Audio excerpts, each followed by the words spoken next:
Leemos en Mateo 16, versículos 13 a 20 en la versión Reina Valera.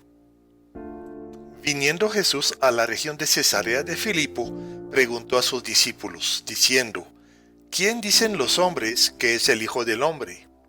Ellos dijeron: unos Juan el Bautista, otros Elías y otros Jeremías o alguno de los profetas. Él les dijo: ¿Y vosotros, quién decís que yo soy? Respondiendo Simón Pedro dijo: Tú eres el Cristo, el Hijo del Dios viviente. Entonces le respondió Jesús: Bienaventurado eres, Simón, hijo de Jonás, porque no te lo reveló carne ni sangre, sino mi Padre que está en los cielos. Y yo también te digo que tú eres Pedro, y sobre esta roca edificaré mi iglesia, y las puertas del Hades no prevalecerán contra ella.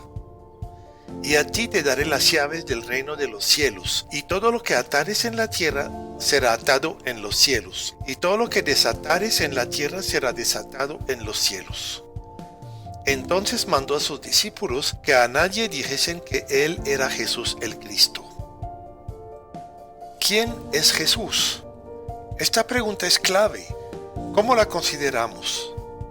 En la actualidad, algunos lo ven como un profeta, otros como un maestro de sabiduría o un modelo. También muchos piensan que su figura fue adornada y deformada por los relatos de sus discípulos y que, por lo tanto, es en gran parte una leyenda. Lo cierto es que a los discípulos les costó mucho entender quién era Jesús y mucho más darse cuenta de la obra que él tendría que cumplir en la cruz. De hecho, no es sino después de Pentecostés, siendo ya habitados por el Espíritu Santo, que vemos en ellos una comprensión genuina de la persona y la obra del Señor. O sea que lo que dice Pedro de Jesús es literalmente una revelación de Dios, un toque especial del Espíritu Santo. Podremos ver en el texto siguiente que no se trata de un entendimiento completo ni permanente, sino de un vislumbre. Jesús realmente es el Mesías, el ungido esperado por Israel. Pero Israel esperaba un Mesías muy humano, un segundo David, un rey poderoso y libertador. La revelación que tiene Pedro va mucho más allá. Él proclama que Jesús es el Hijo de Dios. Jesús en varias oportunidades les había dicho a sus discípulos que Él era Dios, pero les quedaba muy difícil entenderlo, porque toda su formación judía se lo impedía. Dios es uno, y por lo tanto era incomprensible pensar que Él tenía un hijo. El misterio de la Trinidad apenas empezaba a ser revelado. Pedro expresaba una verdad que no entendía todavía. En respuesta a esta revelación sobre Jesús, Pedro recibe una revelación sobre él mismo. Esta palabra de Jesús para Pedro ha sido muy controvertida y ha dado lugar a, por lo menos, una falsa doctrina.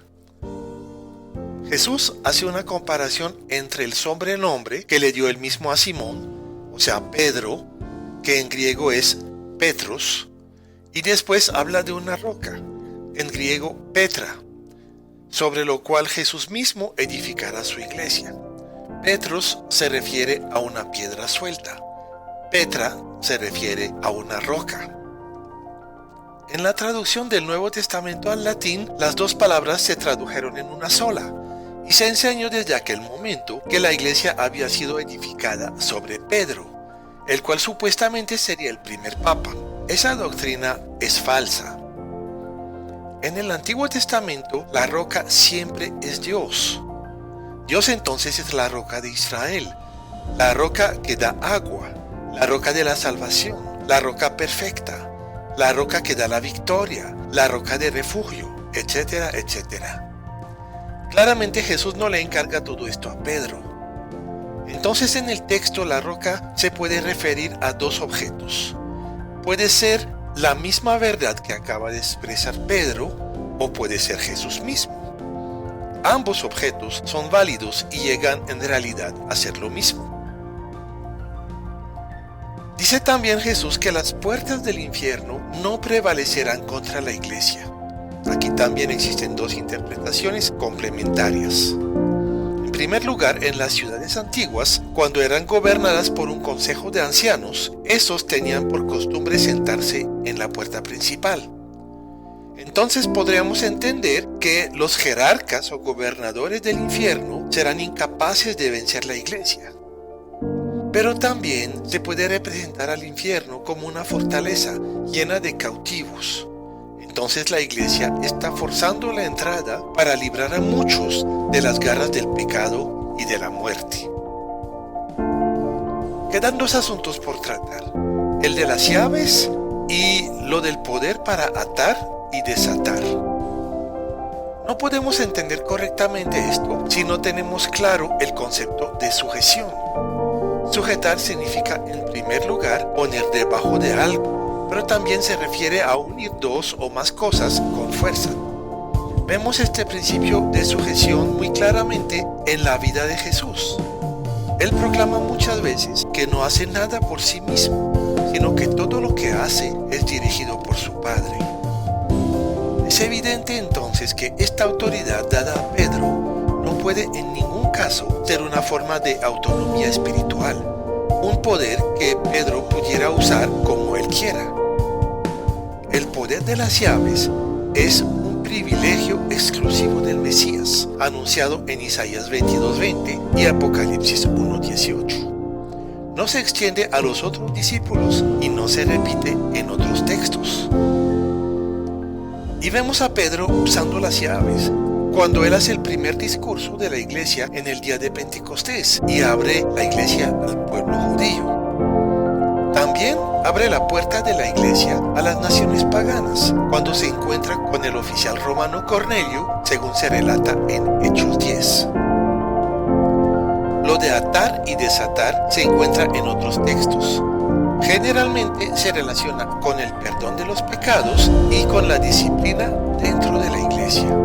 Es una autoridad dada en forma general a los discípulos de Cristo. Algunos han querido aplicar esto a una autoridad sobre poderes espirituales y una supuesta capacidad de atar demonios sobre países o territorios. Esta interpretación es falsa. La palabra de Dios no la respalda en ninguna manera. Jesús después les recomienda a sus discípulos que no hablen de su divinidad con la gente. Esto podría producir disturbios políticos, ya que muchos pobres y humildes hubieran querido establecer un reino terrenal. Pero el próximo texto que vamos a estudiar nos hablará de los planes de Jesús para su futuro